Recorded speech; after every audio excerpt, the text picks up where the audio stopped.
안녕하세요. 역사와 지식의 핵심만 쏙쏙 골라 전해드리는 채널 수박 겉핥기입니다. 오늘은 사마천의 사기 속에서도 아주 특별한 인물들, 한나라의 기틀을 세운 두 건축가 유경과 숙손통에 대해 알아보려고 합니다. 전쟁이 끝난 뒤 제국은 어떻게 살아남았을까요? 혼돈을 질서로 바꾼 두 설계자의 이야기를 시작합니다. 수년간의 잔혹한 전쟁 끝에 한나라가 세워졌지만 진짜 숙제는 지금부터였습니다. 군사적인 정복을 넘어 안정적인 통치 체제를 만드는 것이 제국의 생존을 결정짓는 핵심 과제였죠. 이때 두 명의 영웅이 등장합니다. 제국의 물리적 요새인 수도를 설계한 유경, 그리고 제국의 정신적 기둥인 조정의 의례를 설계한 숙손통입니다. 그들의 이야기는 서로 다르지만 시대가 요구하는 특수한 문제에 대해 맞춤형 해결책을 제시했다는 실용주의적 관점에서 하나의 주제로 연결됩니다. 이번 영상에서는 유경 숙손통 열전의 핵심 서사를 면밀히 분석하고 이 열전에서 파생된 언어적 유산을 탐구하며 한나라 초기 다른 핵심 건국자들의 업적과 비교하여 그들의 공헌을 입체적으로 조명해 보겠습니다. 이제 본격적으로 그들이 어떻게 국가의 백년대계를 설계했는지 살펴볼까요? 먼저 유경입니다. 원래 이름은 누경으로 제나라 출신의 평범한 수자리 병사였습니다. 그는 거친 양가죽 옷을 입은 채로 황제 유방을 만났습니다. 거칠애보다는 실질적인 소신을 강조했던 그의 성격이 잘 드러나는 대목이죠. 그는 유방이 낙양에 도읍하려는 것을 반대하며 관중을 제안했습니다. 관중은 산과 강이 둘러싼 철옹성이자 하늘의 곳간이라 불릴 만큼 비옥한 땅이었기 때문입니다. 명분보다 안보와 실리를 선택한 것이죠. 산동 출신 장수들은 고향 근처인 낙양을 원하며 반대했지만 최고의 책사장량이 유경의 손을 들어주었습니다. 결국 유방은 즉시 관중으로 수도를 옮기기로 결단하고 그에게 황실의 성씨인 유씨를 하사했습니다. 유경의 활약은 여기서 그치지 않았습니다. 흉노와의 화친 정책을 제안하고 지방 호족들을 관중으로 이주시켜 국가의 경제와 안보를 동시에 챙기는 등 멀리 내다보는 전략가의 면모를 유감없이 발휘했습니다. 다음은 숙손통입니다. 천하를 통일한 유방에게는 또 다른 골칫거리가 있었습니다. 바로 무질서한 조정이었습니다. 황제의 연회는 거칠고 무식한 무장 출신 공신들로 인해 난장판이 되기 일쑤였습니다. 무장 출신 공신들이 술에 취해 고함을 지르고 칼로 기둥을 찍어대기 일쑤였죠. 유방은 황제의 권위가 서지 않아 깊은 고민에 빠졌습니다.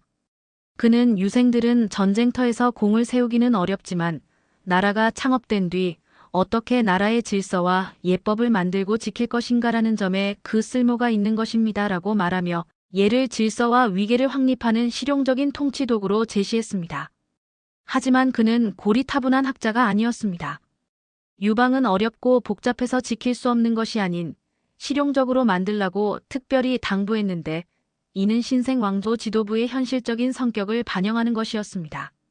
숙손통은 고향인 노나라에서 유생들을 초빙하려 했으나 여러 주군을 섬긴 그의 변절을 비난하며 동참을 거부하는 원칙주의자들과 마주쳤습니다.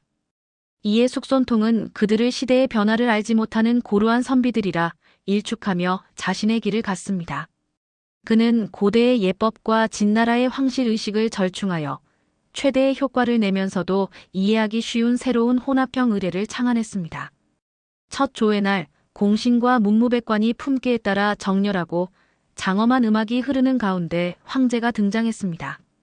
모든 절차는 엄격한 예법에 따라 진행되었고 예법을 어기는 자는 신분 고하를 막론하고 즉시 쫓겨났습니다. 늘 소란스럽던 장수들은 두려움에 떨며 공경하지 않는 이가 없었습니다. 완벽하게 정돈된 의례를 지켜본 유방은 크게 감탄하며 외쳤습니다. 나는 오늘에야 황제가 되는 것이 얼마나 귀한 일인지 알겠구나.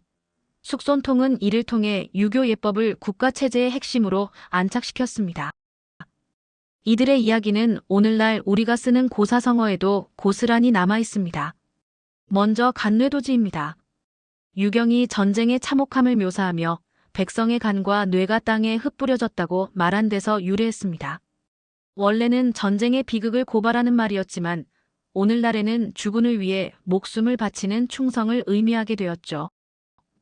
장량이 관중의 풍요로움을 찬양하며 쓴 천부지국, 그리고 숙손통이 위기 상황에서 살아남기 위해 썼던 부족 치치하간 역시 이 열전에서 나온 표현들입니다. 물론 이 두 사람만 있었던 건 아닙니다. 한나라 초기에는 걸출한 시스템 설계자들이 많았죠. 소아는 행정의 달인이었습니다. 진나라의 서류들을 미리 확보해 국가 통치의 청사진을 만들었고 구장률이라는 법을 제정해 400년 한나라 법체계의 근간을 세웠습니다. 장량은 거시적인 판을 짜는 책사였습니다.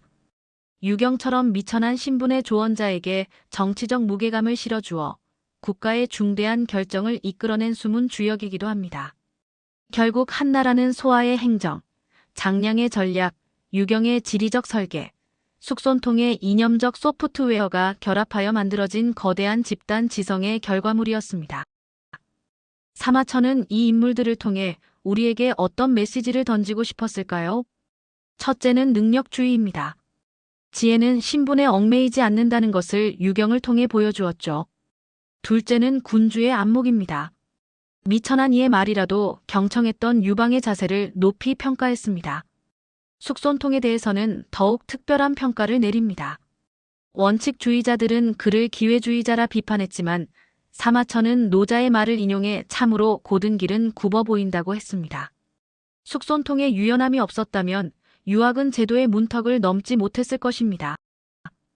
이제 결론을 맺겠습니다. 제국의 기틀을 다진 것은 결국 실용주의의 승리였습니다. 유경이 성곽이라는 집을 지었다면 숙손통은 왕좌라는 질서를 채웠습니다. 선견지명과 유연한 사고가 혼돈의 시대를 끝내고 제국의 100년 대계를 세운 것입니다. 지금까지 한 제국의 초석을 다진 인물들을 함께 살펴보았습니다. 오늘의 이야기가 유익했다면 수박겉핥기 구독과 좋아요 부탁드립니다. 시청해주셔서 감사합니다.